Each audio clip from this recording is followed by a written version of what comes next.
our streams. Welcome to this special event. Today, this is a Q&A committed to answering questions of criticism from opponents of objectivism or from those who have some doubts, have some disagreements. You can, guys, post your questions in chat. You can post it also on YouTube. So hello, YouTube audience. And my guest tonight is, or today for Americans, is Dr. Yaron Brook, the chairman of the board of the Ayn Rand Institute, author, podcaster, finance guy, also entrepreneur, and I would call him also entrepreneur of an idea. And this idea is objectivism. I hope you guys are familiar what objectivism is. If not, go to aynrand.org and quickly do some reading. Hello, Dr. Brook. How are you? I'm good. How about you, Tomek? I'm good. I'm good here in Poland. It's quiet. The weather is heavy. I think we're going to have some storms tonight, but I'm safe. No riots. That's good. The sun is shining in Puerto Rico. I'm in Puerto Rico. The sun is shining. I just came back from the beach. No riots, some demonstrations, but nothing too bad.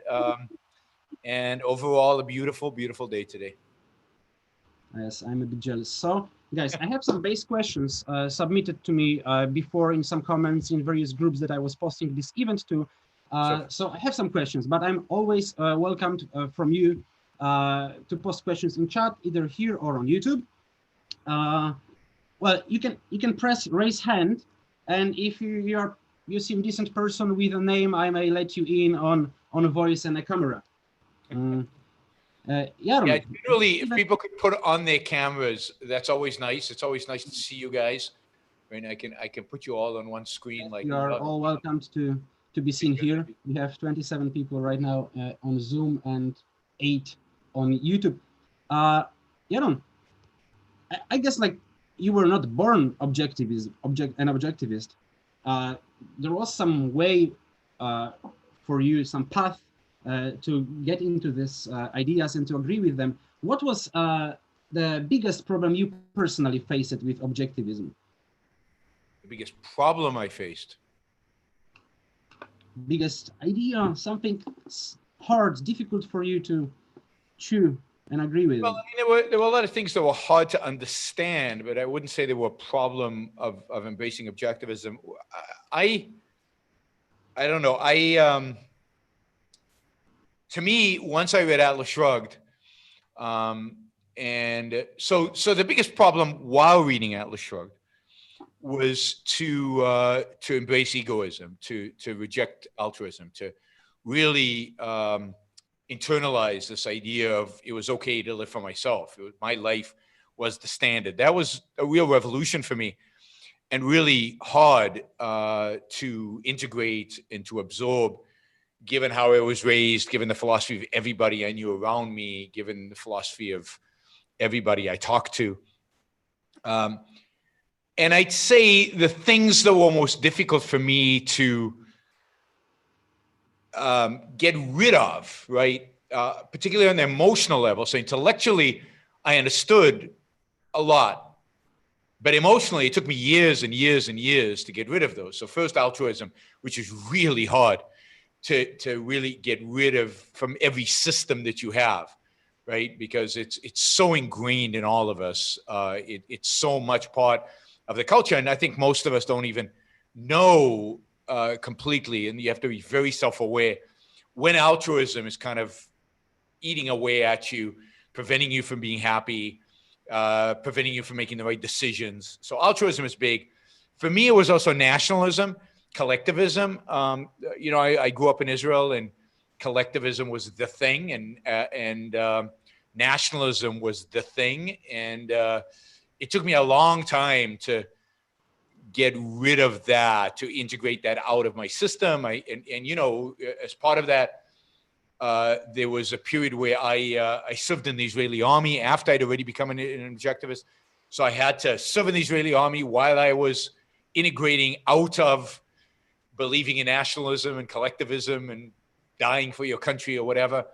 So it was particularly challenging. I think it took me years to get rid of the nationalism, collectivism, altruism, those three. And then the challenge was just to understand the ideas, to see how they integrated together, to see how they connected.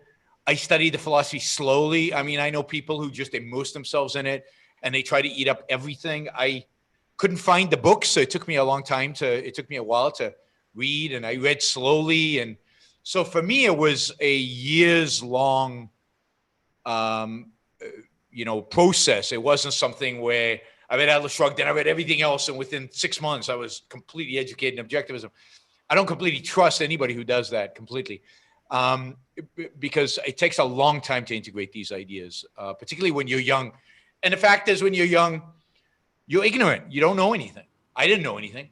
And so I had nothing to connect the ideas to. And knowledge requires massive integration and massive concretization with concretes from reality. It requires real knowledge of the world. And again, that's another reason it took me years to really integrate the philosophy. So I hope that answers. And now, right now, you would say you're like 100% objectivist. Like there is everything in principles that you agree with. Yeah, I agree with all the principles. I wouldn't say it would be wrong of me to say that I understand everything 100% and I've completely integrated everything 100%. There's still whole areas in the philosophy that I don't, that I'm not an expert in, that I haven't completely integrated. I've integrated the principles, but do I understand everything she says in Introduction to Objectivist Epistemology? No. Do I understand fully certain, every time I put it this way, every time I read an essay by Ayn Rand, and I am blown away by how much I don't yet understand. But, for example, last year I did a whole session on Romantic Manifesto at OCON, the Objectivist conference that the Ayn Rand Institute puts on every summer. And so I reread the Romantic Manifesto. And there's so much there, and it's so deep, and it's so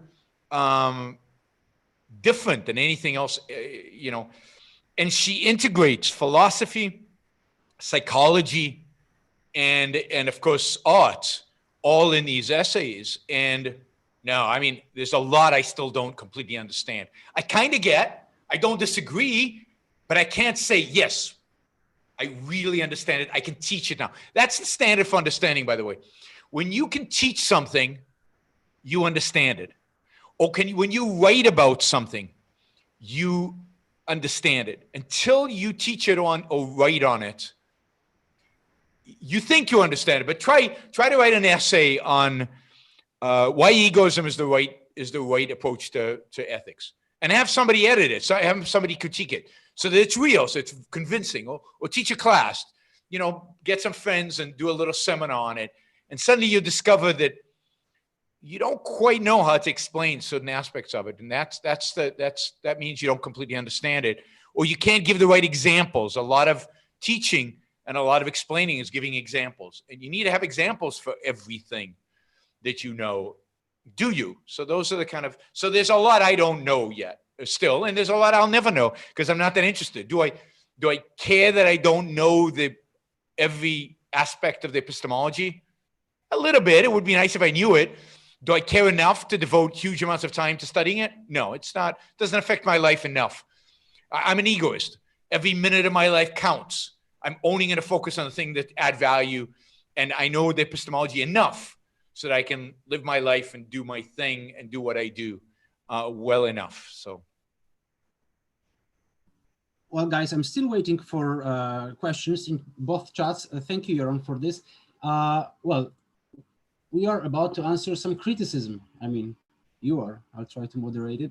Well, if I'm sure during your I don't know 30 years long career as an objectivist intellectual, 25, something like that. 25. I wasn't an intellectual before then. So yeah, 20 really formally as an objectivist intellectual, I'd say 20.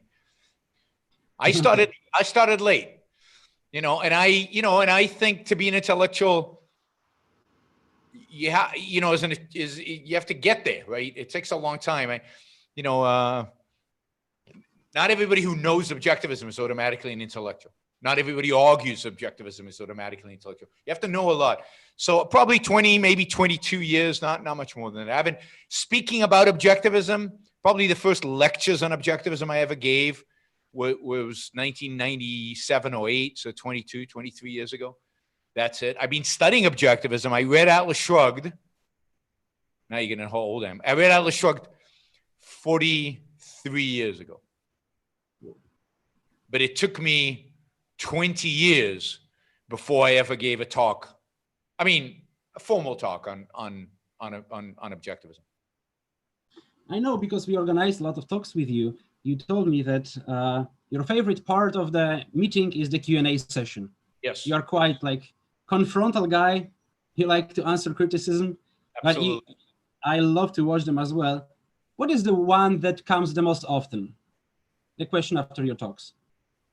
Well, it depends on the audience, right? So if it's an audience, my favorite audience is an audience of virgins, which means an audience that's never heard these ideas before, right? That's my favorite audience. And my guess is nobody here is a virgin in that respect. And the most common question there is, I've said this before many times, is what about the poor? What about the poor here? What about the poor there? It's not, how do I live an egoistic life? What about altruism? What about this? It's never about ethics. It's always about, what about the poor? So that's the question I get the most from, I'd say, virgin audiences. The two, I was thinking about this before doing this, because of course, I hope most of you are from Poland. It's hard to tell. It looks like a mixed group, but quite a few of you are Polish. So I was thinking, what's the most common questions I get in Poland? And I'd say in Polish, the audience is Tomek is supplied to me, because most audiences are being Tomek audiences. I guess the two themes, right, around the questions I get in Poland. One is, but what about God? So can we be capitalist and Catholic at the same time?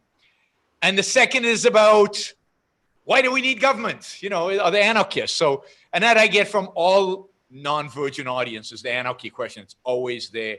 Libertarians everywhere, no matter where in the world. So I'd say religion, in Poland, it's always religion and anarchy. And virgin audiences, it's what about the poor? What other audiences? What other questions do I get? Yeah, that's what comes to mind right now. And maybe there is some that annoys you the most. Some criticism that you cannot stand. You know what annoys me the most? Well, what annoys me the most? Capitalism. Yeah, the anarchists annoy me the most. There's no question about that. I mean, I love some of them. It's not that it's personal, but it's like, and I don't want to insult, because there are probably a few anarchists there. I just find anarchy. I find anarchy such a ridiculous idea. I really do. I mean, this is not meant to insult. I find it such a ridiculous that it's like, really, like, really, what do you see here? What is it? What intrigues you about this? And I know there's some really serious people and some really smart people and some real people I respect who are anarchists. So I'm not saying that it can't be done. But to me, the immediate thing that comes in my mind is, really? I mean, anyway. Would you like to take the criticism personal, or about Ayn Rand, or about Ayn Rand Institute maybe, or just philosophy? No, we can do everything. So if people want to criticize me, that's fine. Institute, Ayn Rand, everything. This is an open forum, right? Go for it. Okay, my first chapter is personal. Just it has to be respectful. It can't be like you're just something with, in a respectful way. Okay, so I will try to paraphrase it, not quote it. Sometimes I just have topics to move, so it's coming out of my head.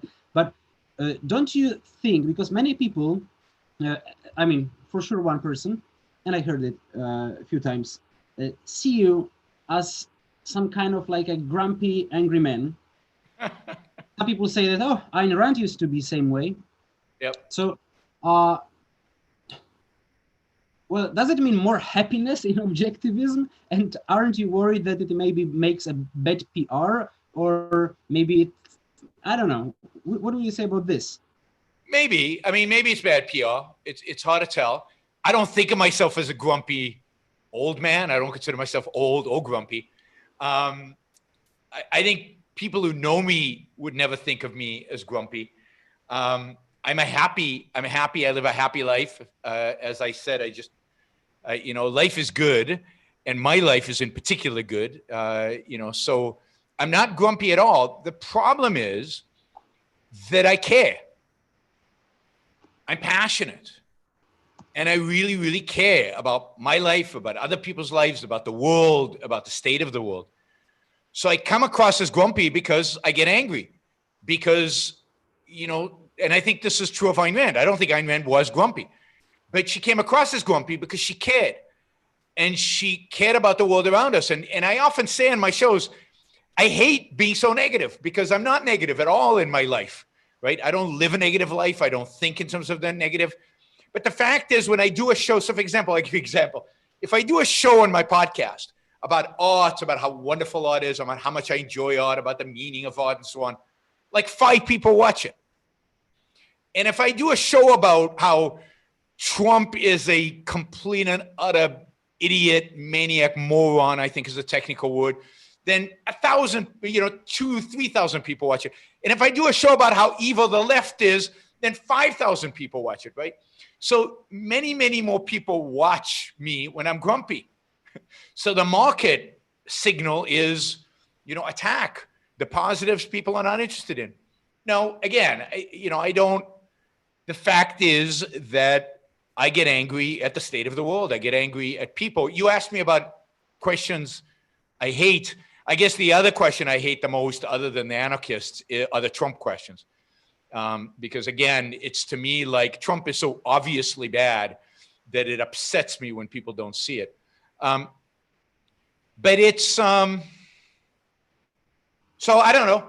I don't know what to say about it. I'm not gonna not be angry and upset when I'm dealing with issues that are angry and upset. Unfortunately, those people who make that critique have probably not seen my shows where I talk about art, or I talk about sex, or I talk about love. And those shows, I'm smiling and having a good time, and I'm not grumpy at all. But they are oriented. People who think I'm grumpy are probably oriented towards wanting to hear politics. And in politics, there's nothing good. There's nothing good to say about politics anywhere in the world. So, so it's a consequence of caring and being emotional and being passionate, which I am. So you think same applies to Ayn Rand? Because some of them could see her in TV interviews and say, come on, she's talking about happiness. She doesn't look like a happy person. Oh, I think she was a happy person, and people who knew her, I didn't know her, say she was a happy person. But yeah, I mean, look, I don't know how many of you have ever done television. But when you do television, you're sitting in front of a camera, there's a spotlight on you, somebody's asking you questions, you have to answer them like that. Now, Ayn Rand was a genius, but she's still in the spotlight, having to answer questions really, really quickly. Television is more, in a sense, more intimidating, much more intimidating than a live audience. I don't think, and so she's not smiling and jumping around, and the questions are always hostile, right? Nobody ever asks a nice, friendly, wonderful questions, right? They're usually hostile. When she's describing her philosophy, once in a while she'll smile on camera, but I smile a lot. I don't know what people are talking about. So yes, I think Ayn Rand came across as grumpy because she cared and she was passionate, because most of the questions related to negative stuff. I don't think it was because she in her personal life was grumpy. And I certainly, again, anybody who knows me will tell you I am the opposite of a grumpy person in personal life. I'm calm, I'm relaxed, I'm laid back. I almost never raise my voice. But on radio, I raise my voice a lot. And in a bar, I raise my voice a lot. But to my wife, or to friends, or hanging out, whatever, I'm the opposite of grumpy. Yeah, maybe we should go and do some, YouTube video from Yaron regular life. To show, look, he's not grumpy. No, because I don't really care that people think I'm grumpy. I mean, I guess there's a marketing issue, but the marketing issue is solved by, I think, self-selection. I think people who watch both the positive and negative stuff that I do see both sides. And I think that the people who just focus on politics get just the politics. And in politics, I'm grumpy as hell. Well, you said that being grumpy is, as I understand it, kind of your strategy to reach audience in your podcast, right? No, it's not. It's not a strategy. It's who I am when those kind of issues are raised. And I raise my voice because I'm passionate. I talk about negative things because that's what's happening in the world. If things started talking, getting better, or if there were people I could get excited about in the political world, then I think I would be a lot less grumpy. But it's a topic. It's a topic. If we talk about, when I talk about egoism, I don't think I'm grumpy. Okay, am I grumpy now? I mean, you tell me. Maybe I come across as grumpier than I think I am. Well, I don't see it yet. Okay. Yaron, you've been CEO of we haven't got the anarchists yet, so I haven't become grumpy yet. I'm waiting for their questions. Are you satisfied with the effectiveness of the Ayn Rand Institute? Considered how long it exists and how much budget does it have? Well, satisfied is is a loaded term. No, I'm never satisfied. I'd like us to do more. I'd like us to be more effective. I'd like to figure it out. But am I satisfied that we do everything we can do and everything we know how to do? Yes. Am I satisfied with the results? No. So, every few years, every few months, we do a strategy session, try to figure out what are we doing right, what are we doing wrong, what could we do better, and we constantly try to improve and try to do better. But it's very easy for people to be on the sidelines and look at it and think they know how to change the world. And if only the Institute did A, or if only the Institute B. Usually, these are things that we've done in the past and failed, and people don't even know we've done them in the past. And other times, there's stuff that we thought about and decided not to do for a variety of reasons. But I am satisfied that the best thinkers in the world about how to spread objectivism, how to get the ideas out there into the culture, are on the job trying to do it. I'm not satisfied with the results because I don't think either we have come up with the right formula, and I'm quite ready to accept the fact that we haven't, or this is the culture and this is the best that we can do. And I don't know what the actual answer to that is. And that's why we keep trying, we keep moderating, we keep changing, we keep instituting new programs, we keep bringing new people on board. But the strategy, I think the strategy is the right strategy. And look, never has there been an institute. I mean, literally never has there been an institute dedicated to changing the world philosophically. Never has there been an institute dedicated to changing the world philosophically. So everything we're doing for the first time. Everything we're doing in terms of impact, we don't know exactly what the impact is going to be and how successful it's going to be. We have no sense of what the timeline should be if we were perfect, or what the timeline could be.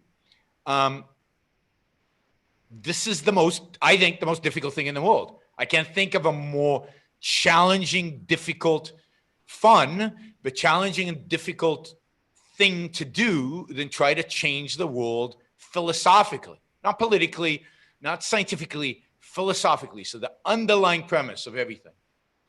And go up against religion, go up against altruism, go up against nationalism, go up against collectivism, go up against mysticism of all kinds. I mean, nobody's ever done that, ever. I mean, there was no, in the Enlightenment, there was no Institute for the Enlightenment. There was no John Locke Institute. So even the Enlightenment, which was less radical than we are, didn't have an institute trying to do it. Right? There was no Kantian Institute on the flip side. Right? So it's hard. And I know a lot of young people think, oh, this is going to be easy. And I thought that when I was younger, and before I tried to do it, but it's much harder than you think. Well, but you can notice, and you also mentioned that trivializing the message and making it simpler or easier to digest for regular people, for society, can be more effective. You say that you have more audience when you talk about certain topics. So some people can understand. But is that the standard of success? That is the size of audience the standard of success? And for whom, right? I don't think it is, because the size of audience you need to change a culture is millions of people, and many of those millions committed to the ideas. You need thousands of people fully committed to the ideas, millions of people accepting the ideas. And how do you get there? Do you get there by, one person having a podcast? Do you get there by having 1,000 Yarons with podcasts and public intellectuals? Do you get there by having 5 philosophers? Those are the kind of questions you need. And I believe you need all of the above. And until you have, just for the sake of it, until you have 100 real objectivist philosophers who know this philosophy inside out, and you have 10,000 popularizers like me, or 1,000, you're not going to be successful. So in a sense, my argument is the most important thing you can do is train intellectuals at the highest level, philosophers, and at the level where I present ideas, because that will pay off in 20 to 30 years. Won't pay off tomorrow, because they're not going to get the audience tomorrow. But in 20, 30 years, when they're in the culture and people are following them, that's when you get the payoff. All right. About Ayn Rand Institute relations, or your relations to other groups, why are you so like hateful towards libertarians when they seem to be the closest ally to your ideas? Well, I'm only hateful to some libertarians. There's some libertarians who I love, who are great, who I support, who I've worked with, who I've been on panels with, who I've done all kinds of things. The ones I hate tend to be the ones who tend to be the rabid anarchists, the people who believe that anarchism is a solution. And as I said, in my debate with an anarchist in Poland, I consider anarchism, and you can include so-called anarcho-capitalism in that, I believe that it's as bad as communism and fascism. I believe that it is the devil. It is really, really, really destructive to human life. I know I've just offended a bunch of you. I can see it on Sebastian's face, but that's the problem of video, right? But that is the reality of what I believe, right? I think anarchy leads to nothing, and I've said this dozens of times. I think anarchy leads to nothing by bloodshed, destruction, bloodshed and destruction. And I think ultimately it leads inevitably to authoritarianism. So I hate anarchy. I hate that set of ideas, and I'm hostile to particularly intellectuals who try to spread those ideas, and I've tried to interact as little as possible with them. But I don't hate other libertarians. I mean, there are many libertarians, economists, political scientists who, again, I think do good work. Some people at Cato, not everybody. Some people at FEE. I work with FEE. I've worked with Cato. I've worked with, lots of different organizations over the years on specific issues, on broad issues that they were good at. But the idea of a big tent, I think, dilutes the philosophy to the point where it's meaningless. And as I said, I find anarchy offensive. So I'm not interested in being in a big tent with people I find offensive. So I think that, so I don't reject, I speak to libertarian groups all the time. I speak to Students for Liberty. I speak to Federalist Society, to Adam Smith societies, to all over the place. So I don't consider myself hostile to libertarianism. I consider myself hostile to anarcho-capitalists, and I consider myself hostile to the idea of a big tent. I think the idea of a big tent is bad. But regarding the anarchism, I think that maybe those people maybe just don't understand it yet. They don't necessarily need to be evil persons, right? I've never said they're evil. I think some of them are evil. I think if you're, Hoppe, a few others, I would consider immoral. But no, I mean, particularly young people, I don't consider young anarchists evil. I think when you're young and you're still trying out ideas, and anarchy has a certain logic to it and a certain rationalistic, logic to it, beauty to it, or whatever, sense to it. It's why I talk to people who are anarchists, why I try to, convince them otherwise. But yes, if you're an anarchist in your 40s, something's wrong. Well, but still, we don't see you cross-posting much with some libertarians. Like, I think you once told me that you wouldn't, or maybe Tom Woods told me that you would never appear on his show. I will never be on Tom Woods' show. No. Why? Because he's over 40 and he's an anarchist. I mean, that's it. If you're over 40 and an anarchist, I'm not sitting on stage with you. You're a bad person. These are not neutral ideas. And I said before, I'm passionate. I take ideas seriously. I take ideas seriously on how they impact your life and my life primarily. Anarchy is a destructive ideology. I'm willing to tolerate it when you're young, because when you're young, you're still trying to figure out what's true and what's not. And you're experimenting with all kinds of ideas and you're trying to figure it out. At some point, my tolerance disappears and it goes away. And I'm not tolerant of anti-life ideas from people who should know better. And Tom Woods should know better. Now, it's not just that he's an anarchist. It's that he's part of the Mises Institute, which is pro or semi-pro slavery in the South, right? It was anti the Civil War.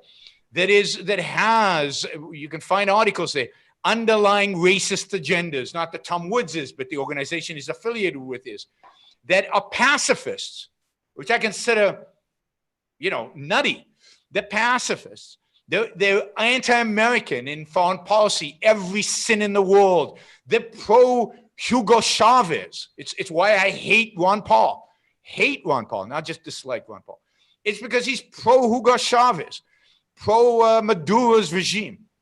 So I will not deal with people who are over a certain age, let's say 40, who advocate ideas that I consider fundamentally anti-life and who might be confused with objectivism.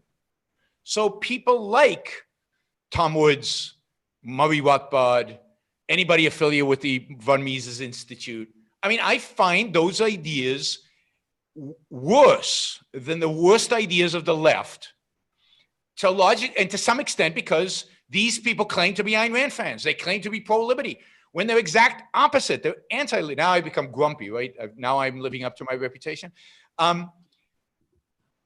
It really is, there is a fundamental philosophical, but not just philosophical in an abstraction. There's a fundamental difference between the kind of libertarian, the anarcho-capitalist of Tom Woods, and objectivism. These are philosophies that are completely opposite.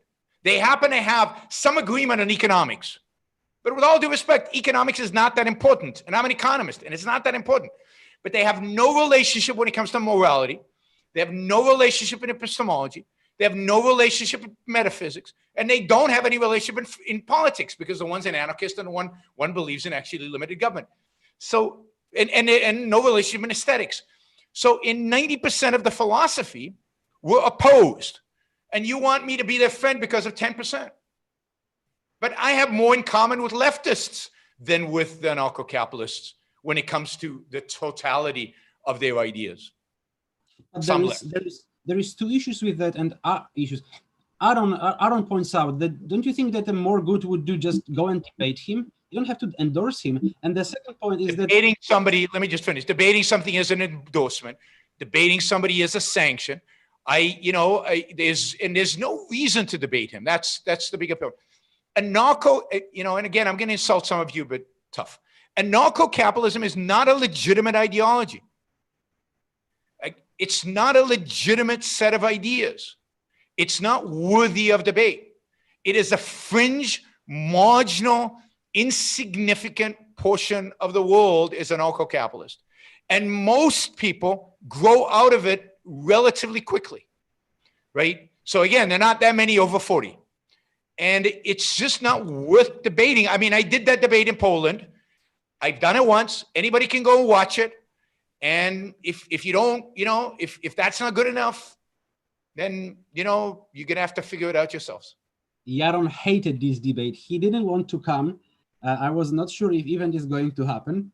I mean, but since then, Yaron mentions this debate like every time.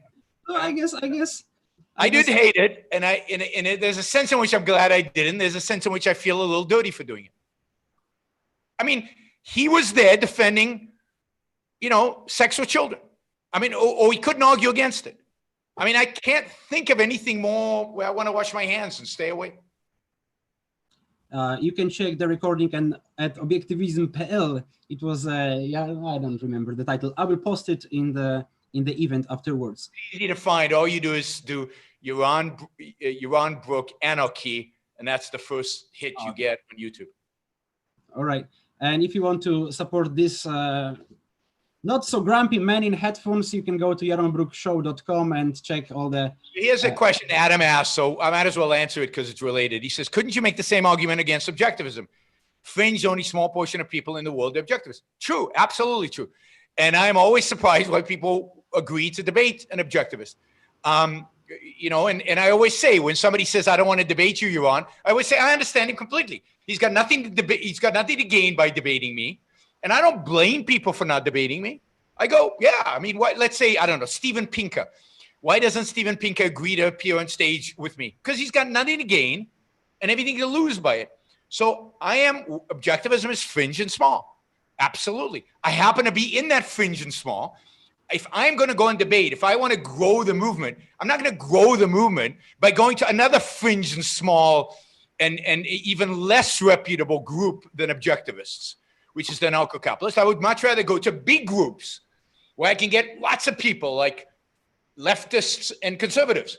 And then people in the middle. And then I can get a lot of people. But why would I go being fringe to another fringe little group and argue about minutia in front of 17 people who already made up their mind, right? I would much rather go to big audiences and big groups and debate big issues. And that happens to be the left and the right. One of the problems that I find with libertarians is they love to argue among themselves. Well, so who is the perfect audience for you and objectivists to go and, if not Tom Wood's audience of the podcast? I can tell you the audience that has been most successful, the appearance that I made that has been most successful for me by far, it's not even close, right? In terms of subscribers, followers, all of that, is when I first appeared on Dave Rubin. Now, in those days, Dave Rubin's audience has changed. But in those days, who was Dave Rubin's audience? It was left, science and reason respecting. That's who the audience. My ideal audience is not religious, respect right, reason and science, tilting a little left. That's my best audience. And it's always been my best audience. The problem is getting them in the room because they hear Ayn Rand and they run, or they hear capitalism and they run. The beauty of somebody like Dave Rubin is you could get in and they were listening to him and we had this great conversation, which I've got more people have come to me and said, wow, I started reading Ayn Rand because of your appearance on Dave Rubin than anything else I've ever done. It's people like that. I would much rather go on Dave Rubin's show than Tom Woods' show. Tom Woods' show, everybody who listens to Tom Woods, not everybody, 70% of people who listen to Tom Woods already know I exist. I probably listened to something I've already done and decided, to dismiss me and go with Tom Woods. What do I gain by going to Tom Woods versus going on, if I could go on Joe Rogan's show, that would be great. Get exposed to millions of new people, people who are generally thinking, generally listening, generally engaged in the culture. That is like a million times better than going to another libertarian event. People, Mark Skousen wants me to come to Freedom Fest. And Freedom Fest is wonderful. But again, it's this, I want virgins. For those of you who don't know what I mean by virgins, people who've never been exposed to their ideas, people who are new, people who maybe know a little bit, but don't know that much. Look, I'm not a philosopher. So my job is not to take people who know something about objectivism and make them really deep intellectuals. My job is to expose people who don't know much about the ideas to the ideas in a legitimate, interesting way. And I think I'm good at that. I'm not good at epistemology, as I said earlier. We have Patrick from Warsaw on a camera with a question about some Michael Shermer critique of you, or vice versa. Patrick, are you with us? Yeah, I've become a Varsovian now. That's new. A what? Well, you are in Warsaw. I'm your favorite Canadian Armenian living in Warsaw. Let's do it that way. Go on with your question. All right. Yeah. So Tom asked me to find the questions. Listen, I've got a more serious one, but I also have one that's going to piss you off. So we'll do the piss you off one because that's the most fun one. See, I recently, and then people say I'm grumpy, right? My friendly audience, I know Patrick, my friendly audience asks me questions just to piss me off. And then people are going to say, see, Yaron's grumpy. He doesn't have fun in life. I mean, as long as you answer with a smile, I think you're okay. All right. So I came across one of your videos. You were replying to Michael Shermer's critique of Ayn Rand. And so you're very generous to call what he said a critique of Ayn Rand. Oh, well, hang on a second. See, I feel like you strawmanned him because I actually just read his chapter on objectivism. Yeah. And I wasn't responding to his chapter. I was responding to what he said on Dave Rubin's show. Gotcha. Okay. So yeah, well, so the point of the chapter was he first of all, he mentions many times he's very friendly towards the idea of objectivism. He was just explaining how rational people can also turn into a cult-like atmosphere, and he gives specifically the example of Nathaniel Branden and how Ayn Rand kicked him out of the movement, banished him, basically had his writings scrubbed away and discouraged others from having a relationship with him. So can you address those specific points? I'd like to know a little bit more about that rather than... I talked about that. I talked about that in my response. So in the video, but sure. I mean, it's interesting. It's interesting that libertarians come up with this, right? Public choice theory? Anybody know public choice theory? Buchanan and I forget the other guy, big public choice thinkers. It's an interesting part of economics, free market economics. There's a lot of value I think you can get, flawed in certain ways, but a lot of value you can get out of it. The two guys who invented public choice theory stopped talking to each other at some point, refused to refer to each other. They invented it together, and they didn't talk to each other until they died. And they hated each other, and they talked all kinds of smack about each other and all this stuff. Nobody cares. Nobody says public choice is a cult because the two founders didn't talk to each other and didn't like each other and resented one another. The same I can give you with every single intellectual movement. There is not a single intellectual movement where the leadership is not fractured, is not disagreed, is not fought, is not so-called excommunicated people. That's what happens when you take ideas seriously. When you take ideas seriously and you're engaged in intellectual battle, when people betray what you think is the truth, you take that very, very seriously, and you don't want to have anything to do with them. And, I have people in my life that I've walked away from, won't do anything with them. I have people in my business life that I do that. Imagine if somebody in your business life, you own a business and you're in partnership and you think your partner's committed fraud. Should you stay tolerant of them and keep going to business with you? Well, of course not. You're going to walk away, kick them out, never talk to them again. Now imagine you're running and you're engaged in intellectual activism. And for whatever reason, you believe that one of your partners engaged with you is committing fraud. Whether that fraud is intellectual or whether that fraud is financial or whether that fraud just means they're lying to you. Now, because we're intellectuals and we want to change the world together, you're supposed to forgive them and be nice to them and tolerate them. Why? No businessman would ever do that. Nobody in their private life would ever do that. So here's Nathaniel Branden, lying time. And if you read the best book about why what Ayn Rand did to Nathaniel Branden was 100 times justified, is Nathaniel Branden's book about, I forget the name of it, and about his relationship with Ayn Rand and about the whole thing, because he comes off in that book as a world-class jerk, asshole, and a major liar and deceiver, right? And he says in the book, I was pretending to be an objectivist when I really wasn't. I was pretending to agree at stuff that I didn't agree. See, he was a fraud. He committed fraud. He lied to Ayn Rand. I think he set the movement back by decades. I think he created an environment within objectivism that looked cultish, and I think hurt the movement moving forward by creating everybody has to be the same, everybody, kind of a cultish atmosphere. And she discovered this and she kicked him out. I mean, why would anybody object to that? And by the way, note this, and this is absurd. None of his essays were taken out of books that she wrote.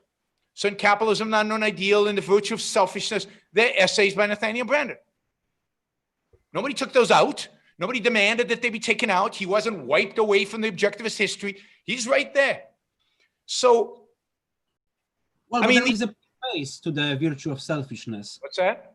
There is a preface. Yeah, she says, this guy is not associated with me anymore. Why is that unusual? And he later on does these talks on the dangers of, the dangers of objectivism, the harm that you get from reading the novels. I listened to one of those talks in my early 20s, and I thought it was ridiculous then. I mean, I wouldn't even dare listen to it today because I think it would be absolutely absurd. But he becomes weird afterwards. He does all kinds of things with men's groups and all kinds of weird stuff. Why not write a little preface saying, while he was affiliated with me then, he's not affiliated with me now? That's completely logical, completely rational. It's every intellectual movement in human history has done the same, if not much, much more than that. And in every element in life, if your wife cheats on you, you walk away, right? I mean, in every part of human life, we separate. This idea that in objectivism we should be kumbaya, but in everywhere else it's okay to fight, is bizarre to me, right? So yeah, if it turns out that one of you steals money from me, I'm not talking to you again. And if that shocks you because we're in the same movement, then you don't understand the movement. So no, I don't think that's an honest critique. I don't think that's an intellectual critique. I don't think that's, yes, when people who pretend to be objectivists articulate ideas that are not consistent with objectivism, we go and say, this person is no longer consistent with objectivism. If somebody affiliated with the Ayn Rand Institute then says, I don't agree with the mission of the Ayn Rand Institute, I think the mission should be different, we say, great, go do it somewhere else. Right? Just like in business, if I have a partner, I run a hedge fund. I have 3 other partners. If one of my partners says, I don't like the way this partnership is run, I'm going, great, go start your own. Leave the business, go start your own business. There's no difference. And it's curious to me how we have a different way of thinking, we automatically assume that if you stick to principles in intellectual pursuits, you're a cult. If you stick to principles in your daily life or in your business life, that's fine. No, principles are principles. I don't want to deal with people I don't like.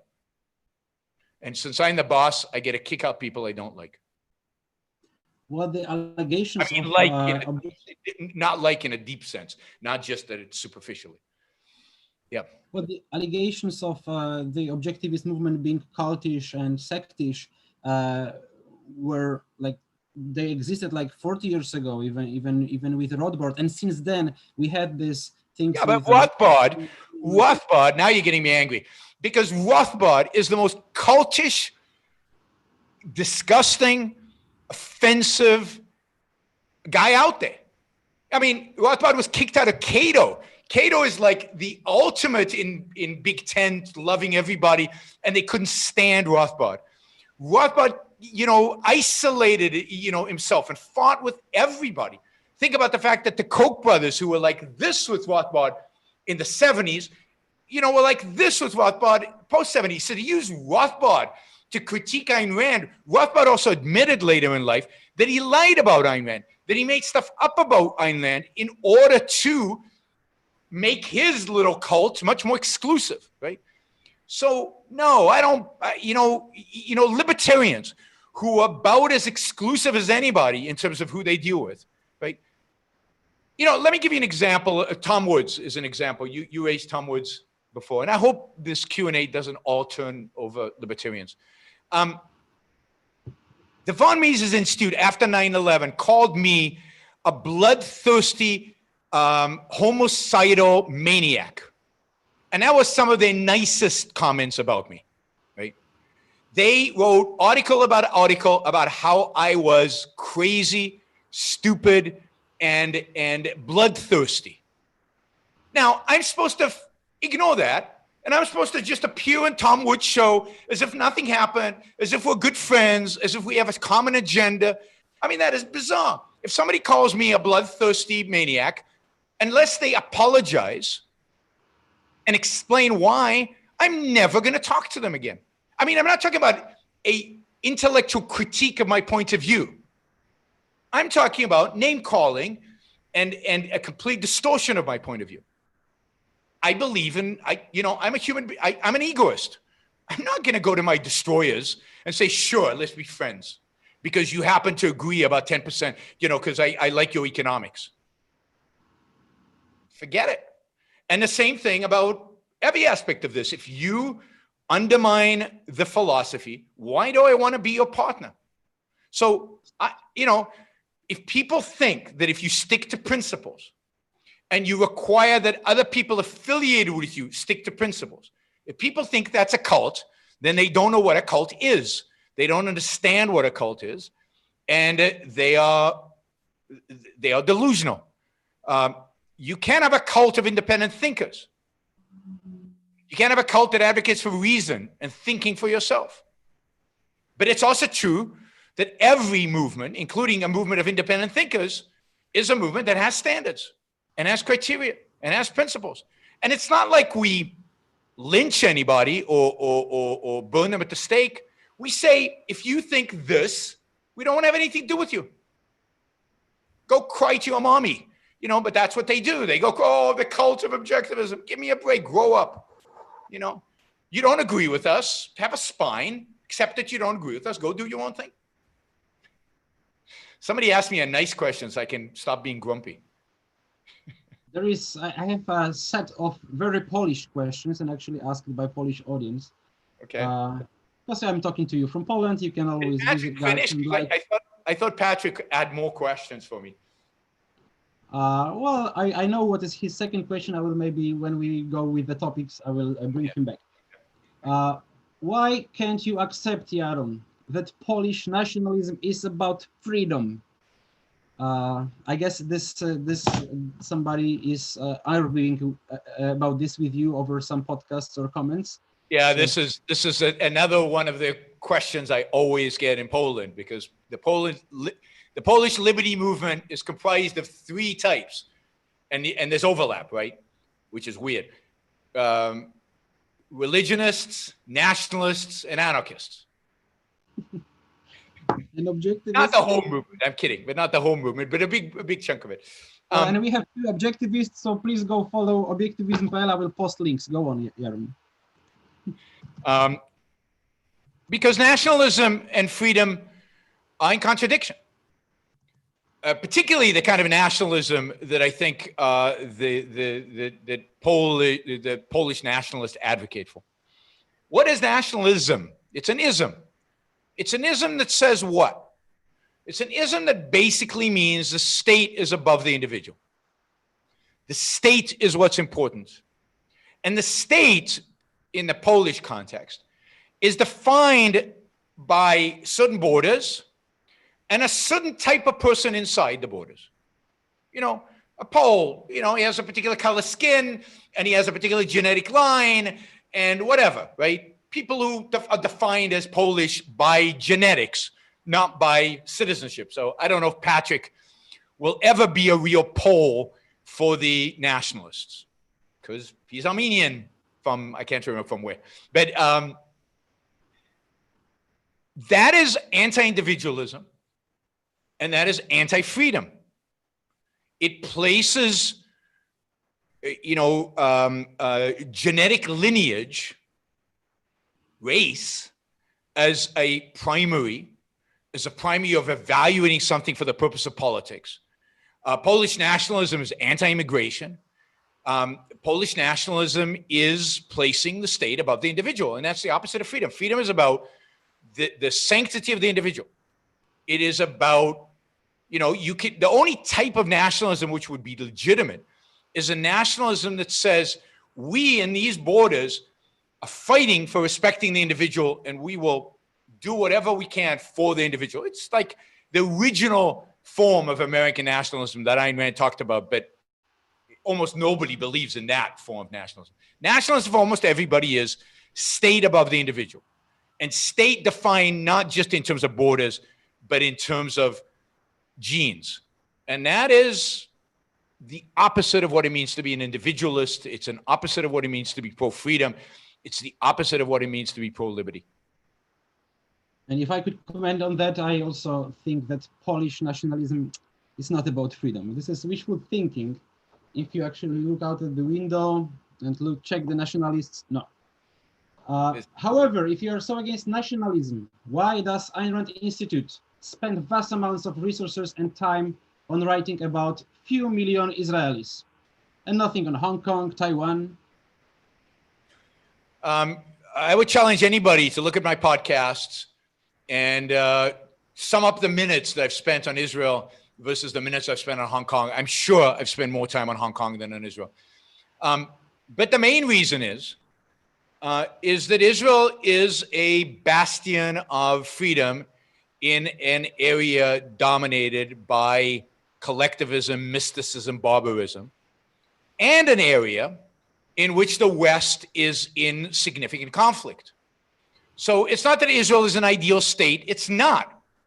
And in my ideal world, there is no Israel.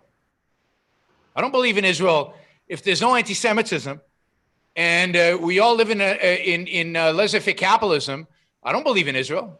Israel shouldn't exist, right? So nobody at the Ayn Rand Institute is an Israeli nationalist. Nobody in Israel believes in Israel above all else. Israel is in the context of the battle we in the West are fighting against Islamic radicals, against Islamic terrorism. Israel is important. And after 9/11, that battle against Islamism became a big part of what we did at the Institute. Now, you could argue that we put too much emphasis on it.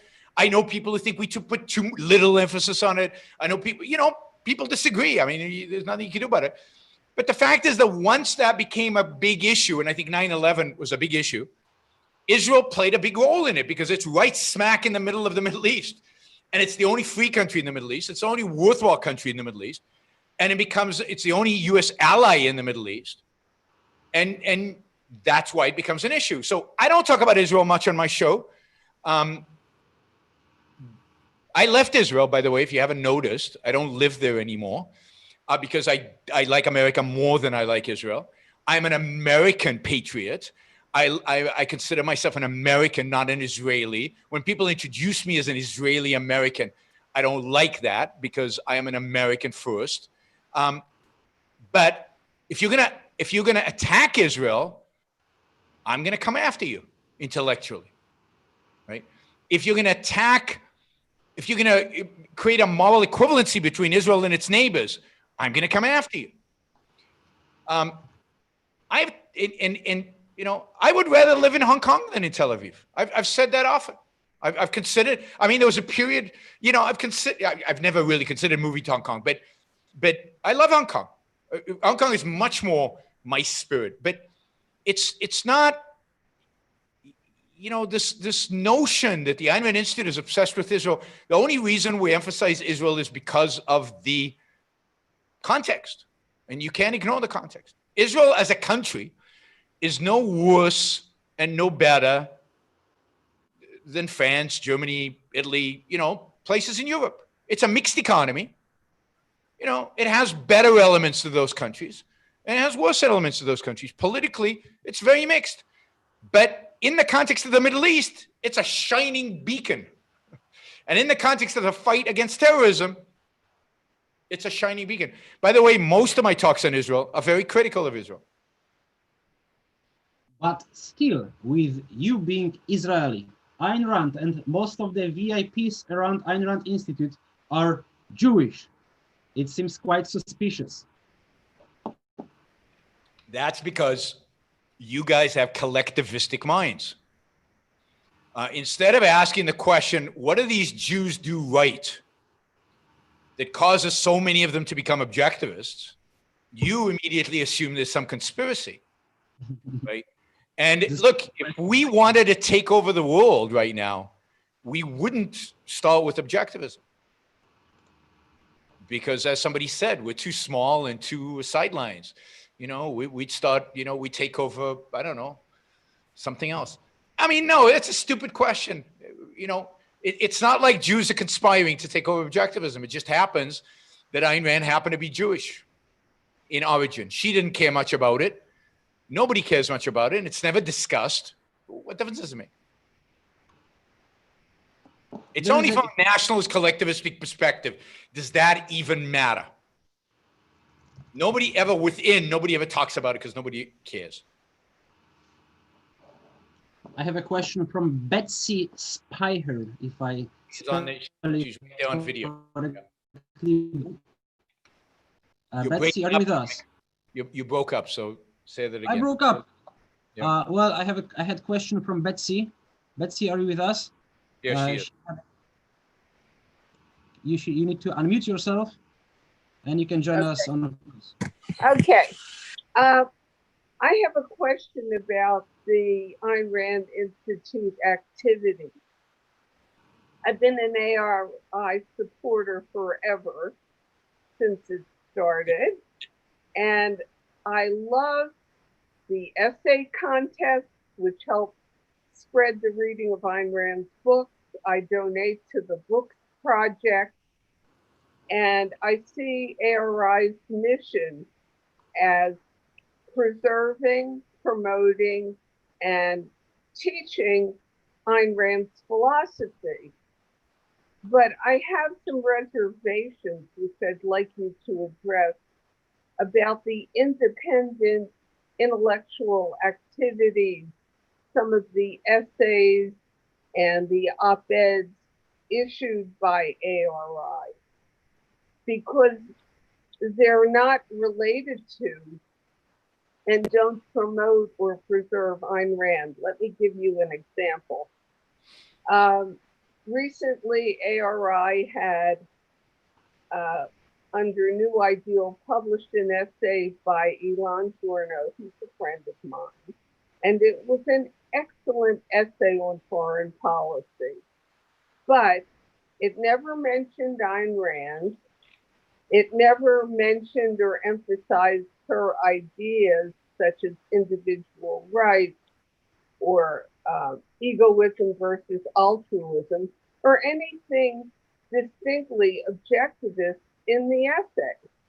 And I think that this would have been a fine essay in a foreign policy journal, but I don't think it belongs in something done by ARI or So I get it. Yeah. So this is the mission of the Ayn Rand Institute. I'm just going to read off the mission. ARI fosters a growing awareness, understanding, and acceptance of Ayn Rand's philosophy of objectivism in order to create a culture whose guiding principles are reason, rational self-interest, individualism, and laissez-faire capitalism, a culture in which individuals are free to pursue their own happiness. The key here is fosters a growing awareness, understanding, and acceptance. That is our mission. That is stated on our website. That is it. Now the question is, what do you do in order to grow an awareness? And in my view, what you do to grow an awareness is not just Ayn Rand said this, Ayn Rand said that. You do that as well. But what you do is you cultivate good ideas based on her philosophy. And you get them out there. And look, everybody, when everybody reads Elon's essay, and I don't know which essay you're referring to, so I'm not going to get to the particulars of the essay because I can't remember it. And I a little bit doubt the way you've presented it about it, because my suspicion is it's very much based on Ayn Rand's philosophy, even though it's not explicitly so. It's on the Ayn Rand website. It's got Ayn Rand there and its new ideal. This is what Ayn Rand intellectuals, so the connection to Ayn Rand is not hidden. It's like when I go out and give a talk on capitalism and I never mention Ayn Rand, but my title is that I'm giving the talk on is chairman of the Ayn Rand Institute, everybody makes that connection. I think one of the most important ways in which we can grow the awareness and understanding of Ayn Rand's ideas is by becoming world-class experts in our field. Foreign policy for Elon, I'm more of a generalist, energy for Alex, right? Alex Epstein. And then going out there and articulating these ideas in a coherent, interesting, positive way that then people link up to Ayn Rand's ideas. And they say, wow, the Ayn Rand Institute or Ayn Rand was about this philosophy that has all these interesting applications. And look, you can look at energy differently, and you can look at foreign policy differently, and you can look at these other things differently. And I don't think you have to mention Ayn Rand in the essay, and I don't think you have to quote Ayn Rand. You don't have to keep pounding individual rights every single time. That's not my issue. Okay, that's not my issue.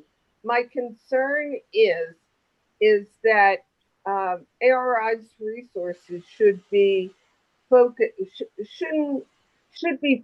on Ayn Rand. For instance, I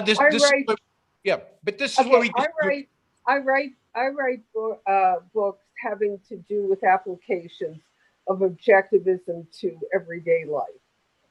But I wouldn't want ARI subsidizing or promoting them because it's not Ayn Rand, it's me. And the same thing with independent thinkers. I think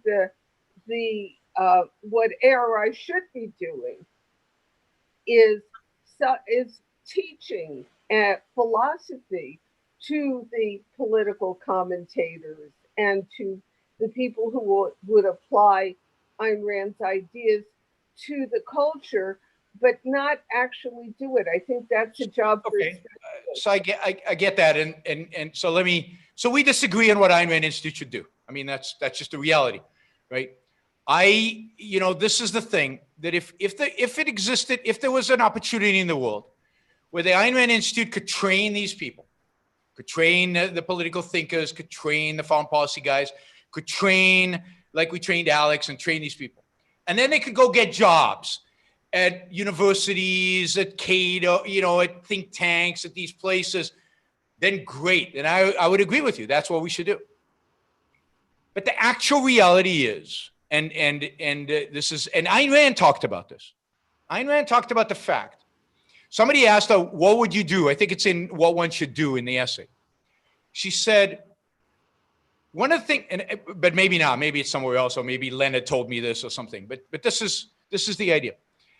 The left trains their people and gets them jobs, the universities. The right today trains their people and puts them in all these think tanks that they've created for these people.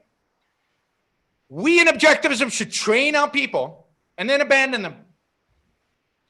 But that's exactly what it is. We would abandon them because they can't get jobs in academia. We've tried. We spent a lot of money on trying to do that. They cannot get jobs in other think tanks. Alex is unique in that he's happens to be an entrepreneur and he can go do it himself, but that's unique. Not everybody is like that. The job of the Ayn Rand Institute, and Ayn Rand said this, what we need is a place where you can hire the people that you train. And that's exactly what we do at the Institute. I believe that is the most important thing we can do to increase awareness of objectivism so that we don't come off cultishly and narrowly, but that we actually have ideas. We don't just quote Ayn Rand, we actually have ideas about things and we apply them. So I am very proud, and we're gonna have to leave it here because we should take other questions. But I'll leave it with this where we disagree. I am very proud of the people I've trained, or we've trained. I'm very proud of Elon writing on foreign policy and getting those words out. I wish I had 20 more people like that, applying objectivism and writing out of the Institute about these issues. Because ideally they would be out there in the world, but they're not going to make a living out there. And I want to support and I want to make sure that these people have a job and that they can. And I think that this is what it means to promote objectivism. What it means to promote objectivism is not to promote Ayn Rand. That's one aspect of it. But what it really means to promote objectivism, if your goal is to change the world, and my goal has always been to change the world. My goal has not been, and I told the board when I took over, I did not view my job as exclusively to protect, to defend, to preserve. My job was to change the world. To change the world, you have to apply. And that's what I did. If you remember, right after 9/11, what did I do? I took Ayn Rand's ideas and applied them to 9/11 and applied them to foreign policy. And I went out there and hustled to do that. Now, you could argue that was bad, which is fine, or shouldn't have been the focus of the Institute. But that's how I view it. And I would love that if there was somebody right now writing on the riots and all of this stuff constantly, and writing about politics and writing about all kinds of issues outside of politics, all, science and all this other stuff. And people are going to disagree with stuff that the Ayn Rand Institute puts out. And there's no litmus test counter to the claims that we're a cult. There's no litmus test. I know we disagree on certain political issues. Betsy, nobody's kicking you out of the movement because we disagree about politics. It's a movement where we're going to disagree on application. But I think if we can get the best minds using objectivism to apply these ideas, we come across as a movement, we come across as an ideology, we come across as something that's interesting. And I know, maybe this sounds a little, but other than Rand and Leonard, I don't think anybody's brought more people to Ayn Rand than just me talking. And that's because I apply objectivism in an interesting way. And I think that attracts people to Ayn Rand. I don't do it. My goal is not for them to follow Yaron. I'm not Ayn Rand. My goal is for them to read Ayn Rand. And I say that all the time. Go read Ayn Rand. That's this awareness and a little bit of understanding, because I don't think I enhance understanding that much beyond what they read from Ayn Rand. My goal is to increase awareness. And I increase awareness by talking about Trump. And some people don't like it that I talk about Trump, but that's the reality. You're muted. I can't hear anything you're saying. Well, I muted her because you said that that's it. But let's unmute. Well, okay, let her just say something and then we'll go on. Okay, what about having debates among objectivists sponsored by ARI over controversial topics? Yeah, we could do that if we could find equal partners, if we could find people who could stand up for that. I debated Leonard on immigration, and I'm happy to if we find people with a disagreement and they're worth debating, sure. I don't have any problem with that. And one of the reasons, if you remember, that when I debated Leonard Peikoff on immigration, which to me is, I get a little shiver when I think about debating Leonard Peikoff, it's a little crazy, was one of the reasons he agreed to do it, and why I wanted to do it, was we wanted to illustrate to the objectivist audience there can be disagreements in objectivism. We can have those debates and discussions. The word of the Ayn Rand Institute is not written on stone somewhere. It is not Ayn Rand. It is not even part of objectivism, technically. But it is, to the best of our knowledge, the best of our ability, the application of objectivism, and people are going to disagree about it. And I don't have a problem with people disagreeing with, as long as they do it respectfully and they do it honestly. But I don't think an institute whose mission is to create a culture, whose guiding principles are reason, can do it without massive application and showing the world what it looks like to apply. And that to me is the mission, right? So I don't see any other way. And realizing that I take a risk that I offend you or somebody like you and they stop supporting us. And that's happened. After 9/11, a lot of people stopped supporting the Institute because they didn't like the message. I know that around Trump, a lot of people have stopped supporting the Institute because they didn't like the message. I have to call it like I see it. I can't take a poll of my donors and figure out how to apply and how not apply based on democracy. Before we move to a broader topic of politics and capitalism, there is one more about Ayn Rand Institute, or even about the Institute, Objective Standard Institute. Could you make any comment on the recent schism in the objectivist movement? No. Okay. So let's move to politics. Let's move to... But there's a question about the closed philosophy that Aaron asked early on. Oh. Aaron, would you like to, I tried to unmute you, would like to join us on video?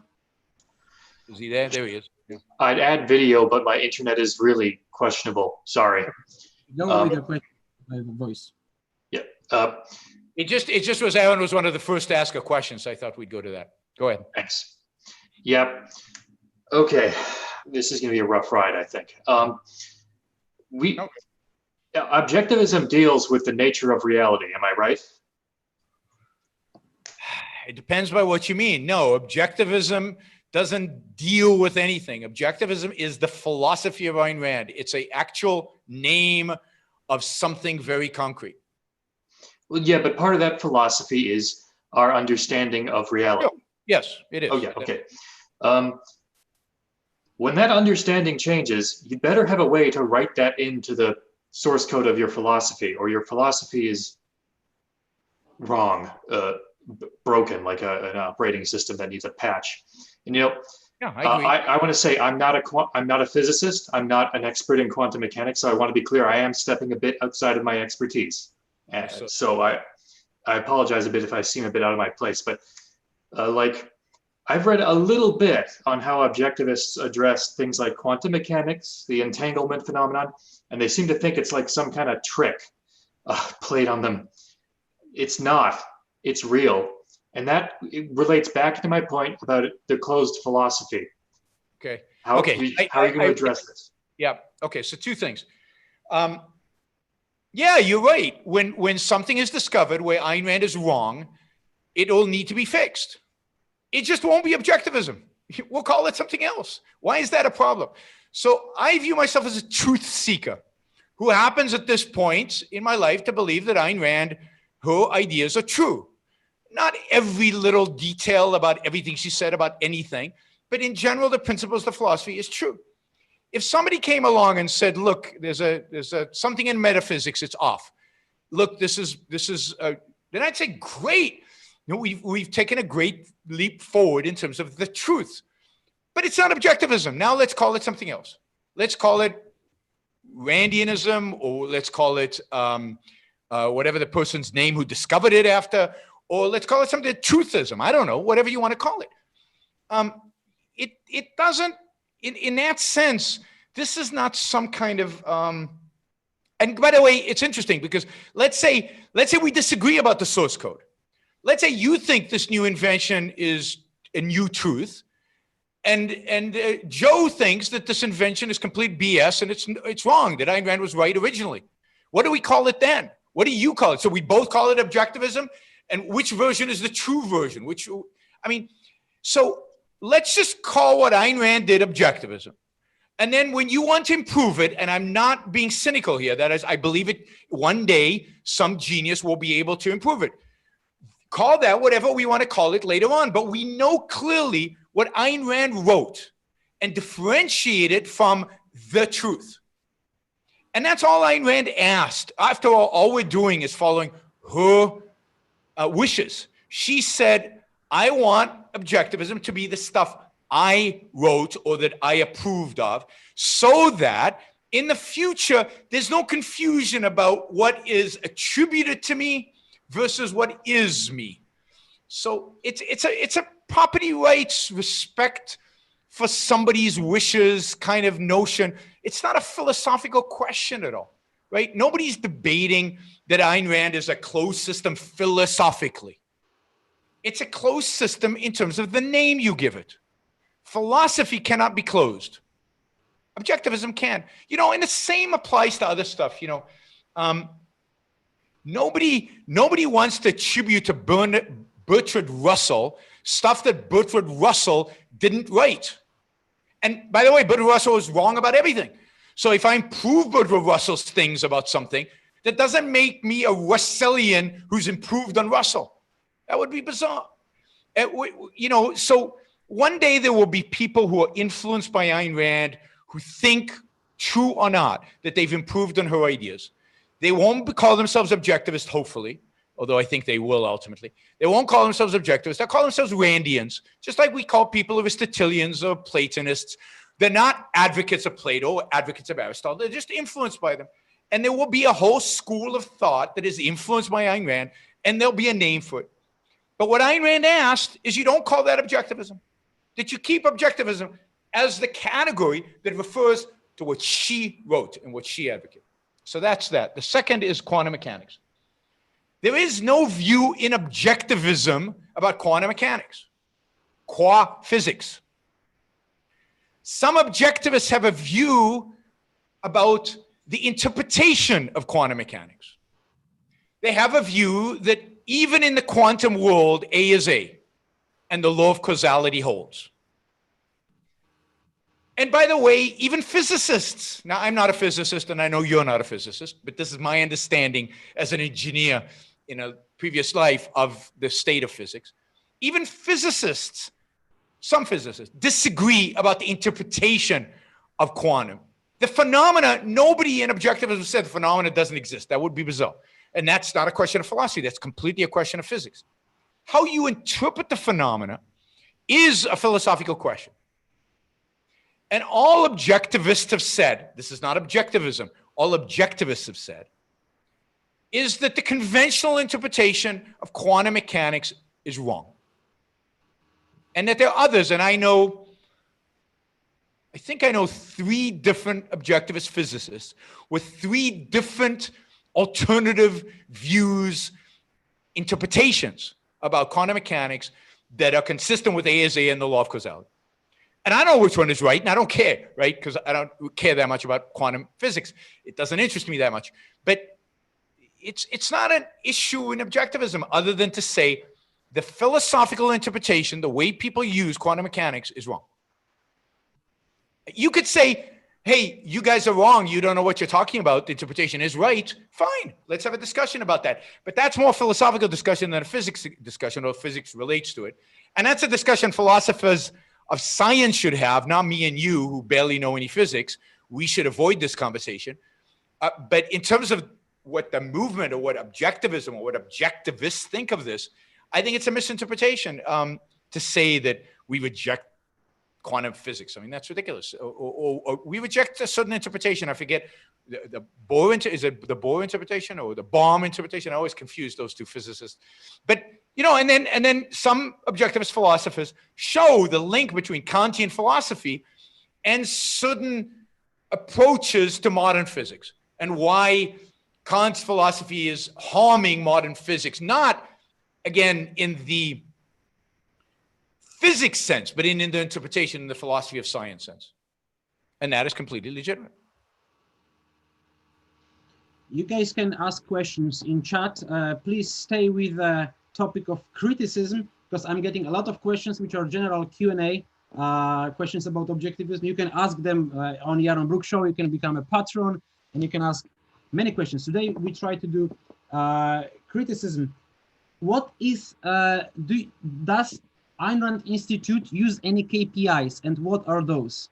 Is this like a media hits, reach, or do you measure somehow culture influence? So KPIs are really something we struggle with, and we go back and forth constantly in terms of what are the best KPIs. And over the years, they have varied, but we have a number of KPIs. So everything driven at the Institute is goal-oriented, and we try to be as data-driven as you can. So there are obvious KPIs like how much content do we produce, and how much that content is consumed. That is consumption of content. Other KPIs have to do with consumption of Ayn Rand content. So essay contests, books to teachers, how many teachers teach Ayn Rand in the culture. Other KPIs might have to do with mentions of Ayn Rand in the media. That is, how much is she in the culture, right? How many citations in academic literature are there for Ayn Rand? So all of those could be KPIs. But another important one that I've always said is how many intellectuals do we have, and how many intellectuals are we trained, and how many intellectuals are in our pipeline for being trained. So a lot of those, Tal, who is the new CEO, a lot of his KPIs are around the internet because we've decided in some way that the Ayn Rand Institute should be an internet company.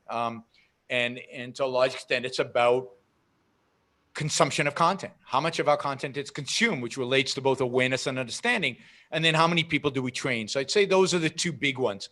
Consumption of content and how many intellectuals are trained. And that goes to awareness, understanding, and acceptance. But it's a challenge because how do you measure influence on the culture, which is the ultimate KPI. I don't know. If anybody comes up with a good KPI on that, let me know.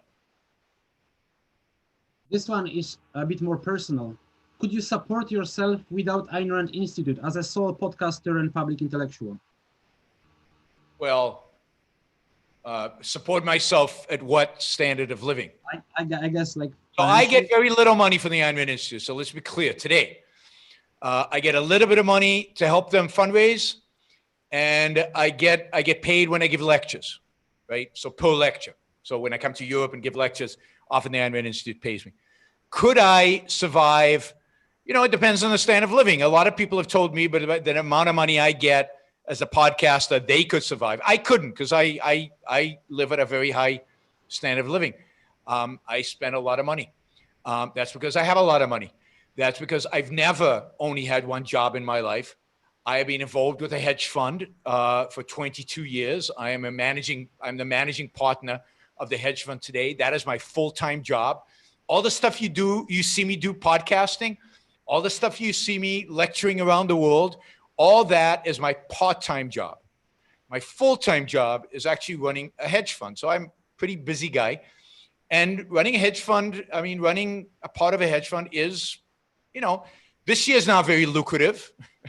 This year I'm losing money, but other years is very lucrative. And so I could tomorrow stop doing everything in objectivism and live very well.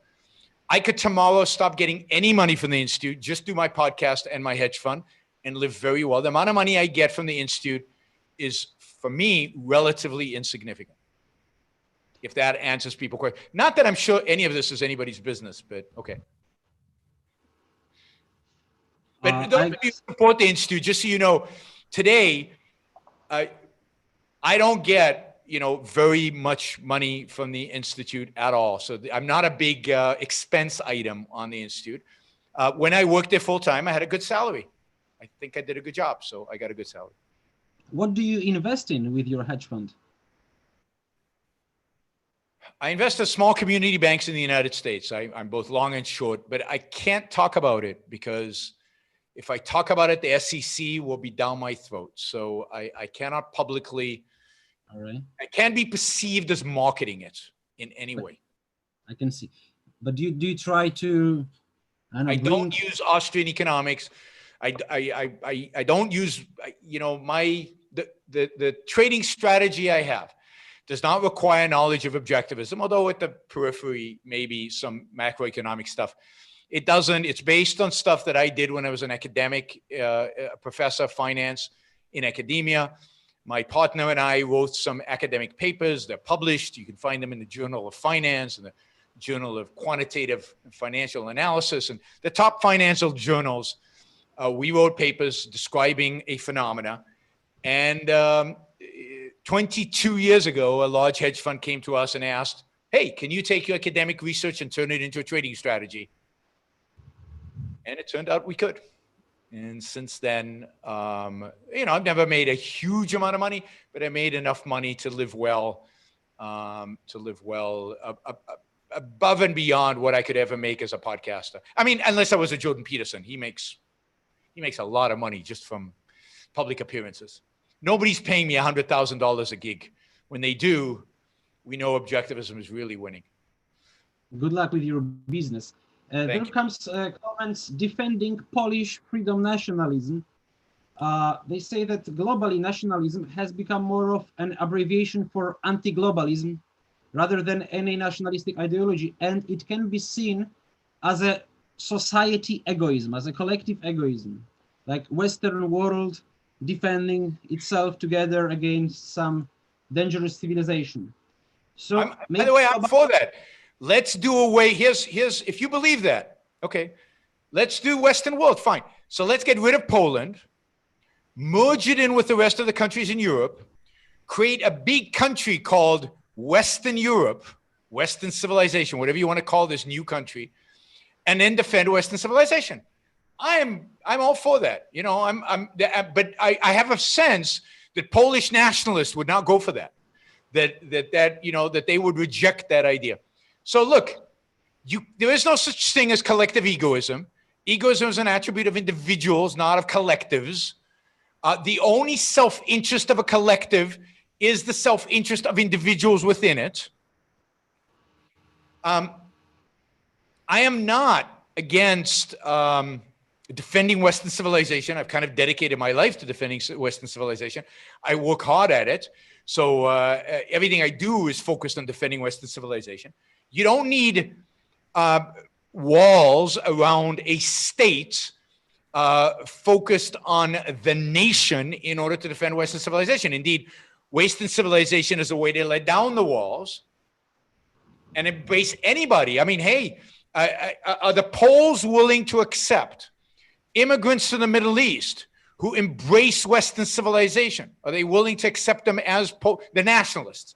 Are they willing to accept them as full citizens of Poland, even though they're from the Middle East, if they embrace all the ideas of Western civilization? Probably not. Are the Polish nationalists willing to accept Chinese refugees who want to embrace the values of Western civilization? So stop talking to me about Western civilization.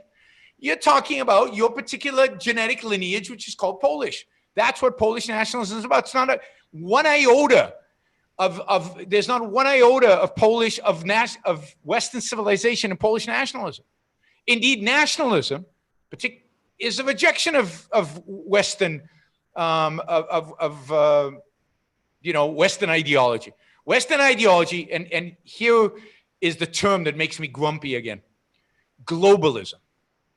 Ayn Rand had a term for this. It's called an anti-concept.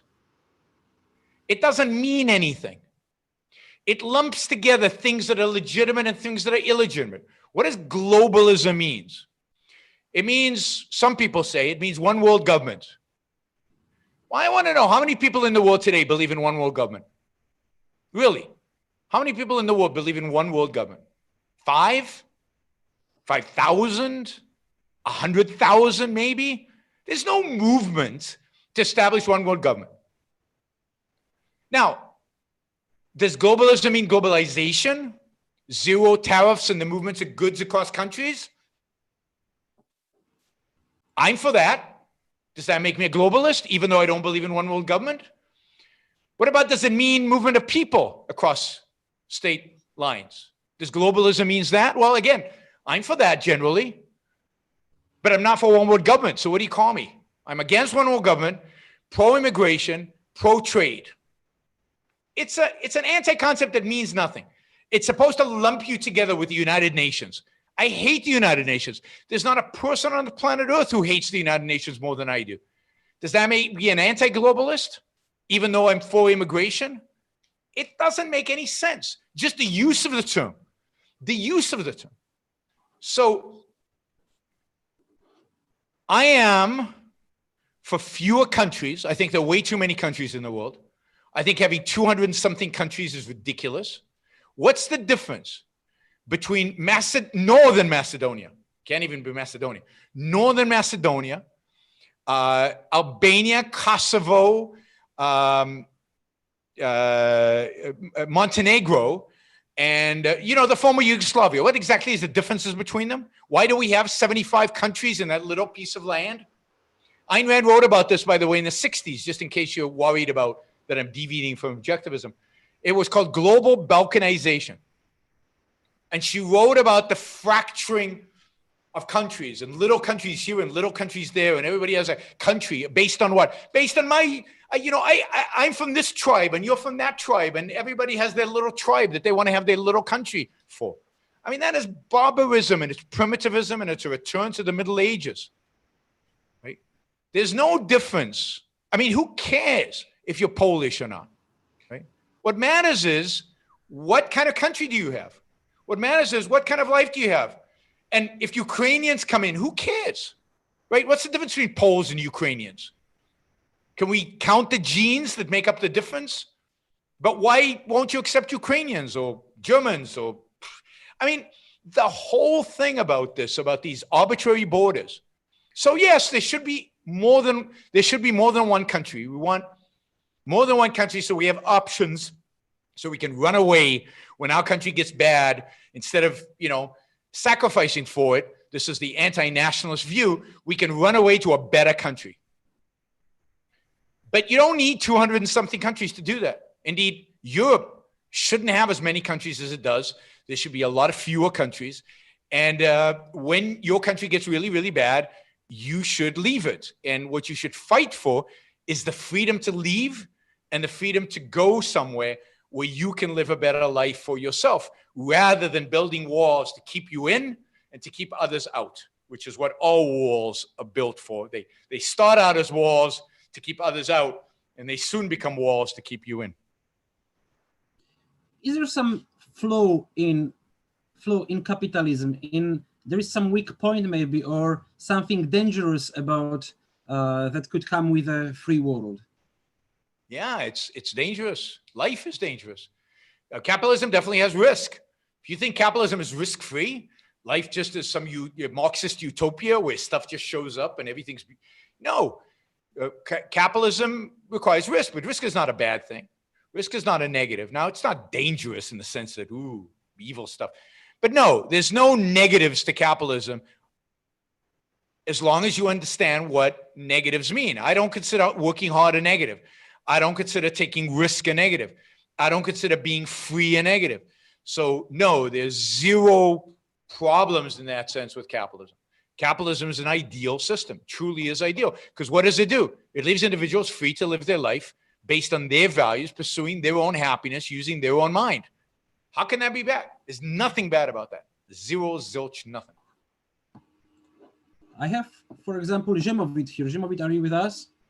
Who was making some comments about global warming and the climate change. Ziemowit, you have a question? I saw you chatting. I can't speak right now. Okay, let me read his question then. Okay. What is free market answer and solution to the issue of global warming and human influence on the environment? Especially, what should we say to those who claim that due to pollution, etc., human environment will worsen? I'm not sure if this is the Ziemowit question, but I have a second. One of them is from him. So there is two. Could capitalism and progress be considered dangerous to the future of the planet and the mankind? What would be the objectivist response to the potential issue of planet pollution or a global pandemic? So there is. So first, there are legitimate issues around pollution. And those issues are dealt with by private property. It's really simple, right? If everything was private, which is what capitalism is, everything is private. The rivers are private. The beaches are private. The parts of the ocean are private. Airspace is even privatized in the sense that, how far airplanes have to be above your property and things like that. So you privatize everything, then it's easy to deal with pollution. You can't dump your garbage in my backyard. We all know that. That's pretty straightforward. So the solution to most pollution problems is private property. If you spew something into there that causes me to be sick, I sue you. And if enough people sue over a particular issue, it's completely legit, and the courts, using science, determine that they're right, that harm did come to them, then it's completely legitimate for a legislature to pass a law that says this product cannot be spewed into the air. But it has to be objective. It has to go through a process. It has to be proven in a court of law that this is truly bad and it really causes damage. And you can objectively, scientifically prove that that damage occurs. So that's how you solve almost every issue of pollution. Now, you could argue that global warming is different, right? Because global warming is just our activity, everybody's activity. It's not any one person's activity. Is causing significant changes in the atmosphere that are going to kill us all. That's the caricature version, right? Let's say that were true. Okay. Then how do we figure out voluntarily, how do we figure out ways to convince people to change their behavior in ways that stop this? Or, which I think is the better solution, how do we convince people to invest in technologies that reverse the process? I mean, there are technologies, for example, that suck CO2 out of the air. There's a technology that puts stuff in the atmosphere that cools the planet down, right? You better be right about global warming before you do that. Otherwise, you'll get global cooling. There are lots of technologies that can be, and there are lots of people out there, the Bill Gates, Amazon, what's his name? Bezos. There's Elon Musk, there's all these billionaires who really care about the world, care about life. Why wouldn't they be investing? If really there was a problem and you left it and you didn't have government force it down our throat, they would be investing, instead of going to Mars, they'd be investing in technologies that made it possible for us to save the planet. Not save the planet because the planet, Mother Earth, will be angry, but save the planet because they live on the planet and they're human beings and they want to make life possible on the planet. See, if this was an existential risk, I think they would take up the pandemic, right? The only person I know who took pandemic seriously about 5 years ago, talked about it, and then put his money where his mouth is Bill Gates. So Bill Gates 5 years ago gave a talk at TED saying we were vulnerable as a society to pandemics. He then his foundation started a nonprofit research program, I forget the name of it, with some other philanthropists, and I think with some governments. And they started this thing to study and to start developing a platform for creating vaccines for pandemics when they hit. Great. I think that's wonderful. There's a voluntary way of dealing with future vaccines. Now, unfortunately, if he had done that 10 years earlier, I think we would have a vaccine today for SARS, for COVID. But it's still young. They're still developing. They're still working on this platform. And hopefully one day we'll be able to develop vaccines like this because of investments that Bill Gates made. And the risk of pandemics for globally will be reduced dramatically. Those are the kind of things that stop global kind of phenomena. And there's other technologies that could reduce the impact of global warming. But first you have to be convinced, one, that it's real, the global warming, and two, you have to make it something that people do voluntarily, not something that's crammed down their throat by government. And by the way, governments are doing nothing about it. Even the governments that pretend that they're very environmentally friendly, like Germany, is not doing anything about it. The CO2 emission is going up dramatically. So even the governments that pretend are not doing anything about it.